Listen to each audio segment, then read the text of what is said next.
And Fox getting a hold of new emails about Hunter Biden, don't you know? Showing his involvement in meetings between his former clients, family members, and top Chinese officials. The details on that straight ahead. Well, meantime, new emails obtained by Fox News show first son Hunter Biden helped arrange a dinner at the Chinese embassy for a client of his former investment company. This was back in 2011, mind you. Those emails also show Hunter helped arrange that dinner after networking with a top Beijing official at a luncheon hosted by his father, then Vice President Joe Biden. The client, who's also a Democratic donor, writing, quoting here, "I just talked to Hunter and he said he sat with the number 3 official at the embassy today at lunch and has contact information to follow up after the Chinese president has left the U.S." John Levine is a reporter for the New York Post. He joins us now. The Chinese president, of course, at the time was Hu Jintao. He was at this luncheon, right?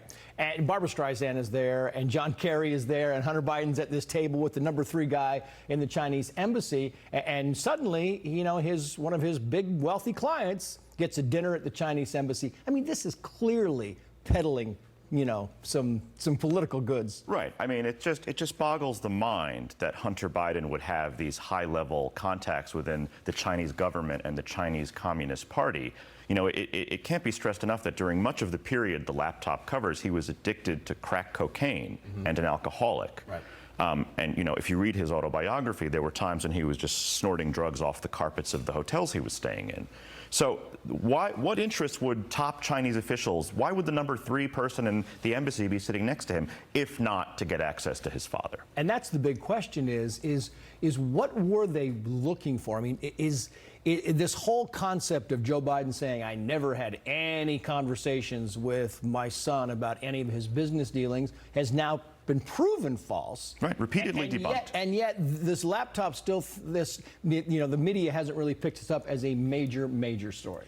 Yeah, well, there's clearly unanswered questions about what President Biden's involvement was with his son and with China and the businesses. Right. We know that in the laptop he's referred to as the big guy, and we know that many entities, not just Chinese, but also Russian, but also from Kazakhstan, also Mexico, Romania, because they wanted access to his father.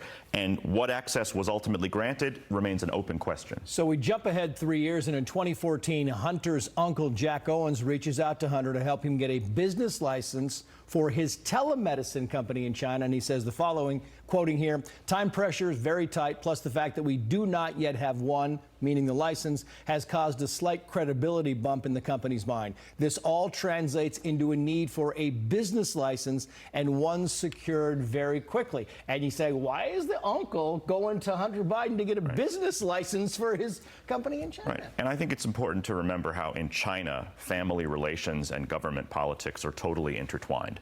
And if you look at the leaders of China today, they're the children and the grandchildren of the founding Communist Party leaders. So it's very natural over there that if you want something done here, you work with the son of the leader or the family of the leader. It's part of a very long tradition. And you'll notice how in the countries he was working in, they're not Finland, it's not England, it's China, it's Russia, it's Kazakhstan, it's places that don't necessarily have the best rule of law or where corruption and family connections matter more. John Levine, great to have you on. Thanks for having me. Dana?